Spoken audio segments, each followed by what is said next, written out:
Vamos a hablar con el especialista en seguridad, Arturo Ávila, ya está con nosotros en la línea telefónica. Arturo, bienvenido, mucho gusto de saludarte.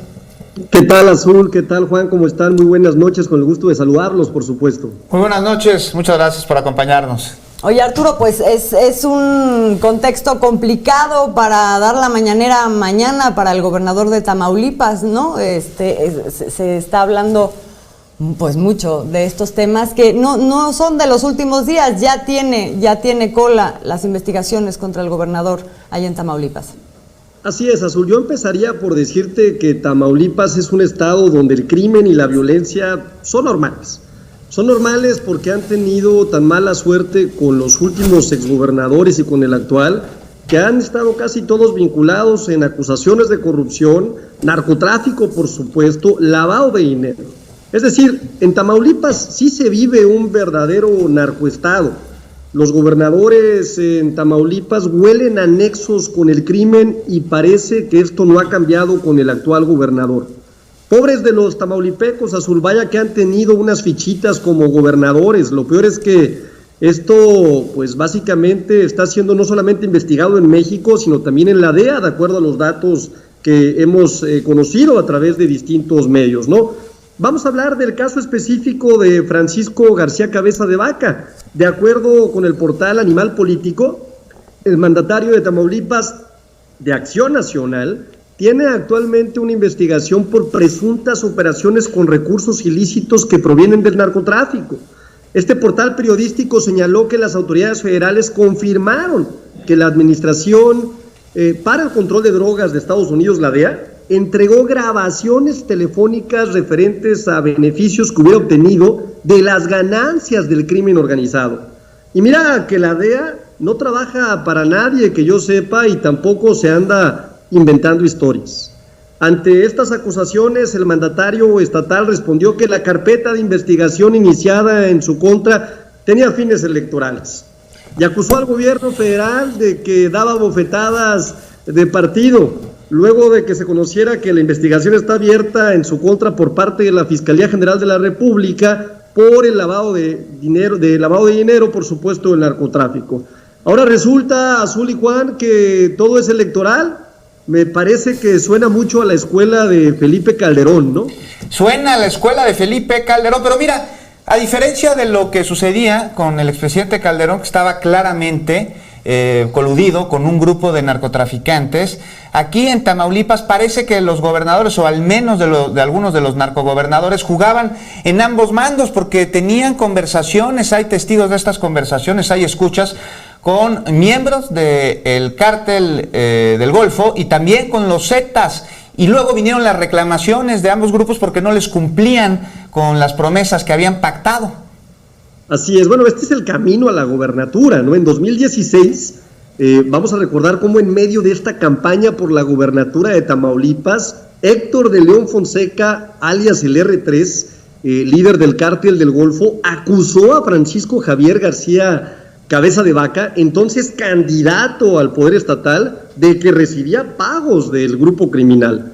Por otro lado, en redes sociales, todos lo sabemos ya, se ha difundido un video donde sale Raúl Eduardo Monge Castillo, que es, fíjate, ni más ni menos que el jefe de la oficina fiscal de la Secretaría de Finanzas, en la que se señala que el gobernador presuntamente recibió recursos de los integrantes del cártel de los Zetas y que desde 2005 era apoyado económicamente para sus actividades proselitistas por Jaime González Durán, conocido como el Homer, y otros líderes de esa organización.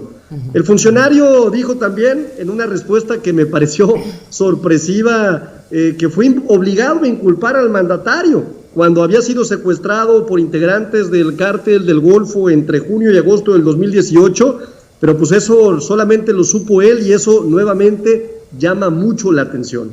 Sí, llama mucho la atención y lo que pasa es que en todo caso estos videos o este video lo que un poco confirma son sospechas, o sea, hay investigaciones abiertas específicamente por ciertas acusaciones que tienen que ver con el uso de recursos de procedencia ilícita, pero que además claramente se podrían relacionar con otros escándalos con los que ha estado también relacionado el gobernador, que tienen que ver con, pues, con su riqueza inaudita, ¿no? Cosa que se le ha señalado desde mucho tiempo atrás.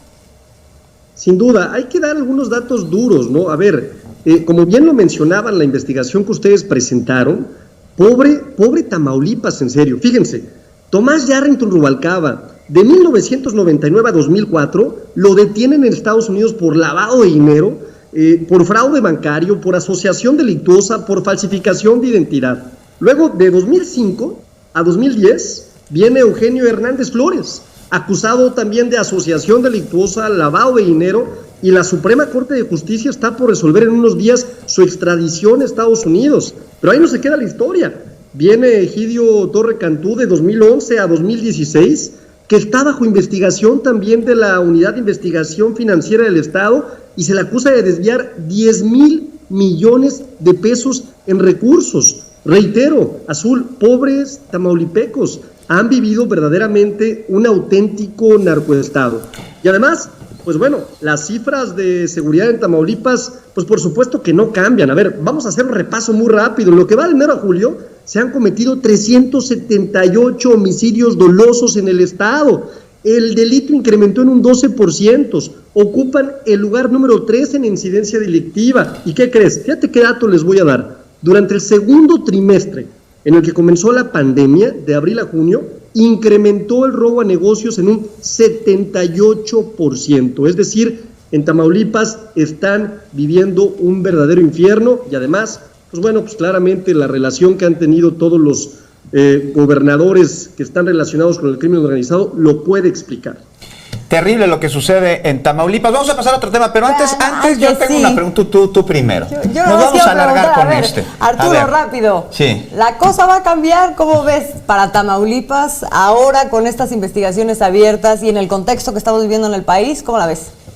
Sin duda, tienen que cambiar. A ver, yo creo que la gente ya se dio cuenta que tiene que apostar por otro tipo de perfiles de personas. Es bien importante que se apueste por otro tipo de perfiles de personas. Fíjense cómo se va construyendo esta relación entre el crimen organizado y un funcionario público. En el caso de Cabeza de Vaca, su trayectoria política empieza en 99, cuando se incorpora justamente al PAN. Después se convierte en el primer legislador de oposición de Reynosa por el Distrito 2. Después es presidente municipal de Reynosa, y en 2006 es coordinador de enlace entre los presidentes municipales y la campaña, a la presidencia de Felipe Calderón. Es decir, tiene ahí un nexo muy importante y directo, ¿no? Después se vuelve diputado plurinominal en una de las legislaturas en el Congreso de Tamaulipas, y finalmente vuelve a lanzarse como gobernador, ¿no? Yo creo que las cosas van a cambiar. Yo creo que los tamaulipecos se han dado cuenta que tienen que marcar un antes y un después en su historia, y es muy importante que no se siga eligiendo a estas personas que terminan indudablemente vinculadas con el narcotráfico. Espero que así sea, así lo esperamos todos. Arturo, finalmente sobre este tema, ¿cómo explicar la fortuna de Cabeza de Vaca pues tan distinta entre lo que gana, lo que ha ganado y lo que tiene? Estamos hablando de más de 90 millones de pesos de diferencia entre una cosa y la otra. Es inexplicable, es decir, es algo que verdaderamente no podemos explicar. Además, déjenme darles un dato que me parece interesante mencionar. Miren, a mí me tocó en algún momento determinado, hace un año y medio más o menos, participar para una alcaldía o como candidato a una alcaldía a presidente municipal. Y a mí me llegaba información, nunca había sido político y nunca he estado dentro de la política, ustedes saben que estoy en la parte de seguridad nacional. A mí me llegaba información de fuentes muy confiables que varios candidatos pues estaban apadrinados por el gobernador de Tamaulipas, que se había vuelto una especie de líder moral de los panistas porque había recursos para las campañas en el 2019. Por lo menos yo me enfrenté a una que había mucho dinero y decían que llegaba mucho dinero de allá, de Cabeza de Vaca, ¿no? Entonces, creo que el tema es más grave de lo que estamos viendo. Es decir, efectivamente tenemos un problema de enriquecimiento ilícito, no se va a poder explicar, pero también es muy grave si todos estos recursos también fueron para apoyar candidaturas de acción nacional a otros municipios. Y pongo el tema en la mesa, porque es un tema bien delicado. ¿Cuáles son los vínculos que se pueden generar o los favores que se le deben al crimen organizado en función de estos recursos que fueron a parar a las campañas que apoyó el gobernador de Acción Nacional. Terrible lo que sucede en Tamaulipas. Hay un bar en Tampico que se llama Aquí se está mejor que allá enfrente. Está frente a un cementerio y alguien fue y pintó en el cementerio, quién sabe. Y desde hace como 20 años sigue esa pinta. Espero que se borre. Arturo, vamos a cambiar de tema porque ya confirmó el Instituto Nacional Electoral que prohibirá la transmisión de las mañaneras del presidente López Obrador en Coahuila y en Hidalgo. ¿Pero por qué? Por las campañas electorales que inician en ambos estados el 5 de septiembre. Entonces, pues va a ser hasta después del 18 de octubre, cuando haya concluido el proceso electoral, que de nuevo podrán difundirse de manera íntegra en los medios de comunicación. Y es que las califica el Instituto Nacional Electoral, Azul, Arturo, de propaganda electoral. ¿Qué opinas sobre esto, Arturo? ¿Las mañaneras son propaganda o rendición de cuentas e informar a los mexicanos sobre las acciones y programas que está emprendiendo el gobierno? Yo a veces, Juan y Ángel, no entiendo a la autoridad electoral. La verdad es que me llama muchísimo la atención. De veras me da la impresión de que vamos a un retroceso en materia de democracia, ¿no? Lo que está sucediendo es un ejercicio democrático como nunca antes se había visto. Es decir, tenemos a un presidente que está informando todos los días qué es lo que sucede en nuestro país, que se levanta a las 5 de la mañana para tener una reunión con su gabinete de seguridad y con los que van a participar en la mañanera, y evidentemente da el informe preciso del Estado que guarda nuestra nación. Además, permite que exista un intercambio con los medios de comunicación. Se me hace terrible lo que está sucediendo. ¿Sabes qué?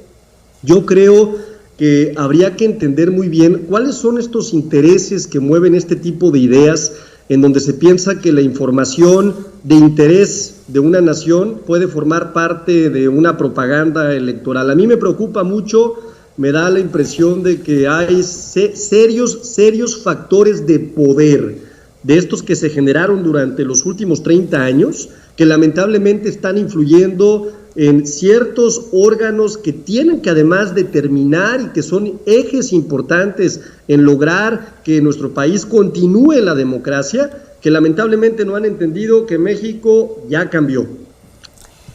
No. Se quejan de censura y mira lo que hacen. Contundente, mi querido Arturo. A ver cuándo nos vienes aquí a visitar al estudio. Muchas gracias por estar con nosotros esta noche, Arturo.